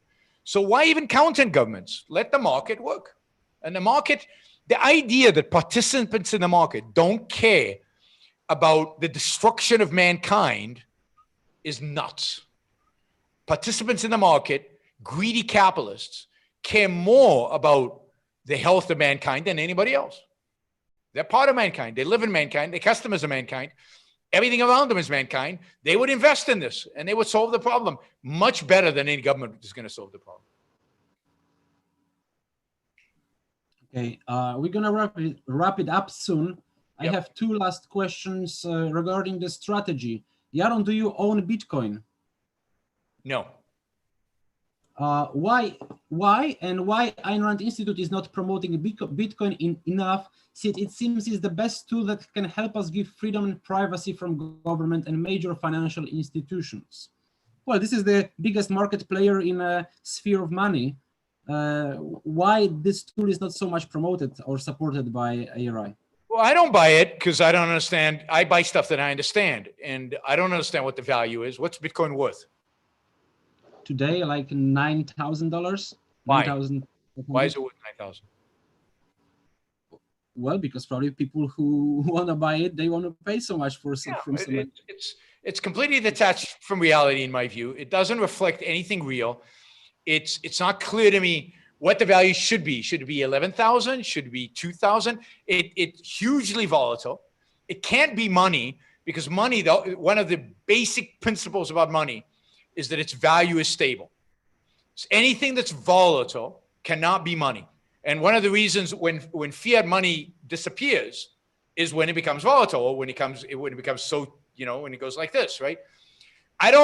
you can't use Bitcoin, right? Because if I go and buy something, well, the next day it could be 10% more, 10% less. Well, did I get a good deal? Did I get a bad deal? What is it value? So until Bitcoin becomes money, I can't use it as money. And it won't become money until it stabilizes over price. I don't believe it'll ever stabilize over price because I don't believe anybody can actually articulate how you value it. Like the value of gold is stable in history. Its purchasing power is stable. And it's been stable for thousands of years, relatively speaking. And when you discover new gold, the price fluctuates a little bit, but not by much. And it's, you know, what gold can buy approximately. Now people today speculate on it because it's viewed as a financial asset, not as money. But when it was money, you always knew what you could buy with gold. I do not know what I can buy with Bitcoin. I have no idea what I know what I can buy today, but I don't know what I'll be able to buy in a week. As long as it is speculative, it cannot be money. And I don't think it will ever be money. Certainly not in a free market. I think in a free market, Bitcoin, the value of Bitcoin goes to zero. So here's why I think Bitcoin has value. But I don't know how to price it. I'm a finance guy, right? I like discounted present value. I like that. I like real things. Bitcoin's value is that you can use it to do illegal stuff, right? You can use it to buy drugs, you can use it to buy weapons, and you can use it to move capital from country to country when your country has capital constraints, right? So you can do things anonymously, which, you know, the real value of doing things anonymously, most of the time, I don't care about anonymity, right? I use my credit card every day. When do I care about anonymity? When I'm about to do something illegal, when I don't want the government to know, right? When I really care. Now, I'm not saying that's bad. I'm just saying that's a fact. The fact is that Bitcoin and all cryptocurrency get their value from people's desire to do things illegally, maybe justifiably, maybe not, but to do things that are illegal in where they live. So the real value of Bitcoin and all cryptocurrency, right now at least, is how valuable is it to you or me or to anybody to engage in illegal activity? And it's true that as society deteriorates, as the state becomes more intrusive, as our freedoms shrink, the value of Bitcoin will go up because it becomes more valuable to do illegal stuff because more stuff is illegal, right? You want the state less in your life. But I don't know how to value that. I don't know how to put a number on that. And again, that is constantly changing. It's constantly fluctuating. You know, if the more China cracks down on freedom in China, the more crypto will go up in price. I also don't understand what the difference is between Bitcoin and 100 other cryptocurrencies. There are lots of them. To me, that indicates inflation, right? The fact that there are lots of cryptocurrencies, you don't have to rely on one. There are just too many of them. And I don't know how to value them relative to one another. And again, I don't know how anybody values them. I've talked to crypto guys. They don't know how to value them. They believe. All right. Well, I don't believe. I don't know if Bitcoin is the one that will survive and others won't survive. Anyway, and in a free market, since everything is basically legal, you know, not everything, but everything reasonable is legal, cryptocurrency's value will go to zero. And you'll have stuff that's based on gold. It might be crypto, it might be, but everything will be private. All transactions will be private. The government won't have access to any of it. So why have Bitcoin or anything like that? You can have gold. You can have a cryptocurrency backed by gold, which I think is the solution ultimately. You need a physical, money needs to be physical. Money needs to have a value beyond its use as money. Otherwise, it won't survive in a free market. It'll survive in a world of fiat money because nothing's physical in a world of fiat money, but it will not survive in a world of free markets. In a free market, there are no crypto that are just zeros and ones that have no base in physical world. And I know you just say I'm old and I don't understand, but that's okay. I'm willing to accept that. You guys are young and you don't understand. Next time you come to Poland, I will try to arrange you some debate with a Bitcoin libertarian or somebody. I would like to hear the crypto guy. I mean, it would be a big waste of time, but sure. I don't think it's an important issue. Who cares? You guys think crypto is valuable? Go buy crypto. Why make a big deal out of it? Theoretically, it makes most sense in a free market, and that's not hard to prove. It loses all its value. I would like to hear that debate. In a free market, good money drives out bad money. In a unfree market, bad money drives out good money. And so fiat and crypto drives out gold in a mixed economy, which is what we have today. But in a good market, gold would drive out all other forms of money. So if not Bitcoin, in what group, organization, tool do you see the biggest opportunity for ideas of freedom to actualize?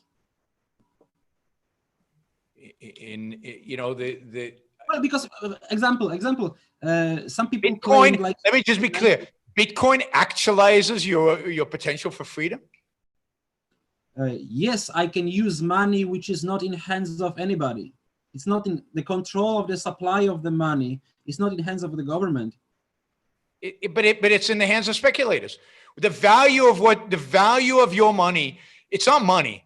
Get rid of that idea because it's not money. But the value of Bitcoin, the asset that you're investing in, can change 10, 20, 30% in one day. That can't be money. So it's an asset that's speculative.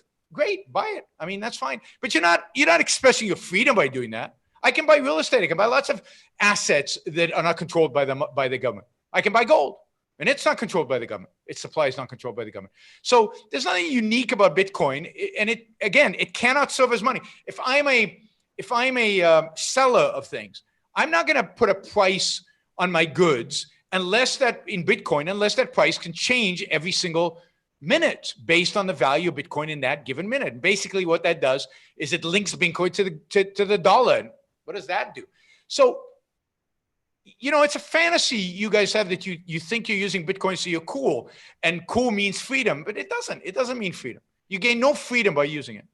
It's an asset. I invest in assets all the time. All right. I'm glad you can do it. I'm not for banning it or anything like that. I'm for complete freedom. When it comes to Bitcoin, I just think under complete freedom, it goes away.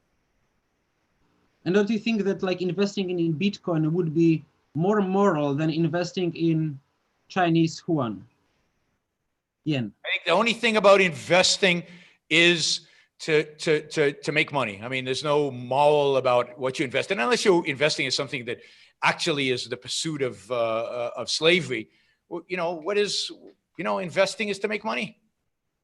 Well, buying. If you're going to lose money by investing in Bitcoin, then it's immoral because you're worse off. You're worse off because you lost money. What's good about that?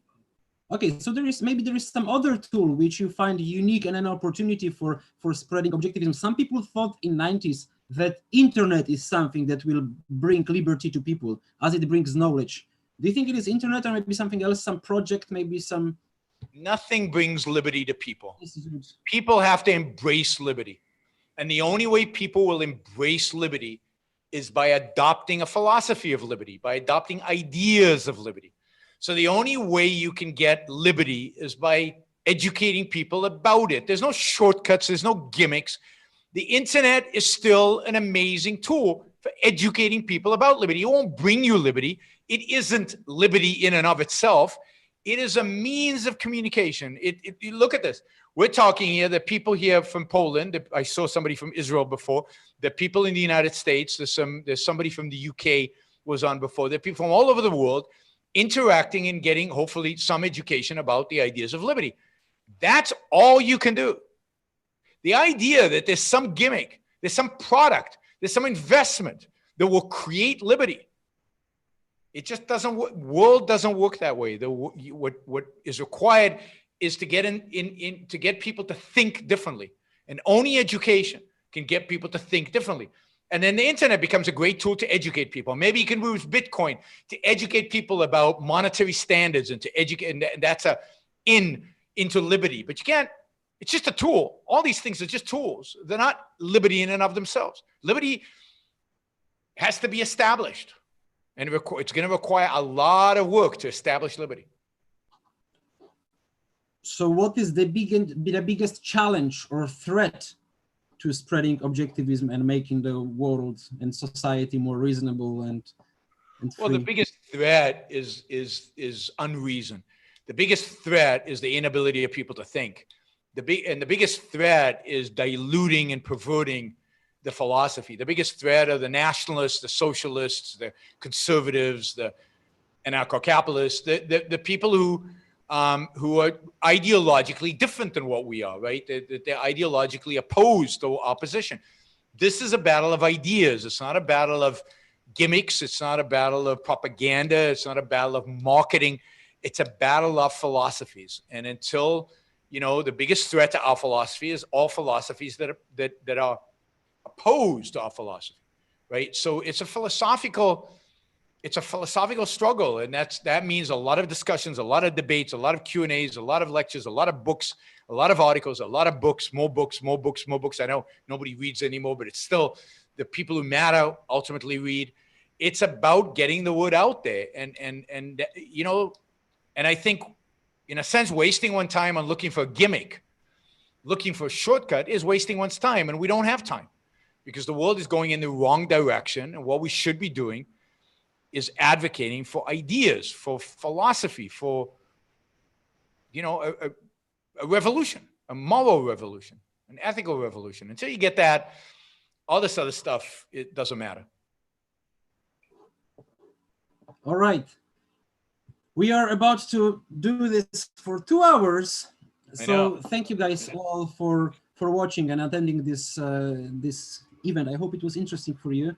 Let me also, if you want to thank Yaron Brook, you can go to yaronbrookshow.com and you can subscribe, watch his please subscribe to my podcast. There are all links to Facebook, to Twitter, YouTube, and Apple iTunes.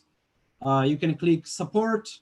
You can send some money. You can chip in to say thank you to our guest today. If you want to thank me for putting this up, you can go to Facebook/objectivism, and you can like us. You can comment something. You can get to know about future events. I hope we'll get a few months in the future, event like this. Yeah. Thank you guys for this. Visiting you guys in Poland in real life. It's much more fun doing this in real life than via Zoom. We can't wait for the borders to open and for you to come here and for all of you guys to do some travels. Thank you once again. I'm gonna close all the YouTube streaming. Thank you, Yaron, for joining us. So the tradition here is on these meetings, click close.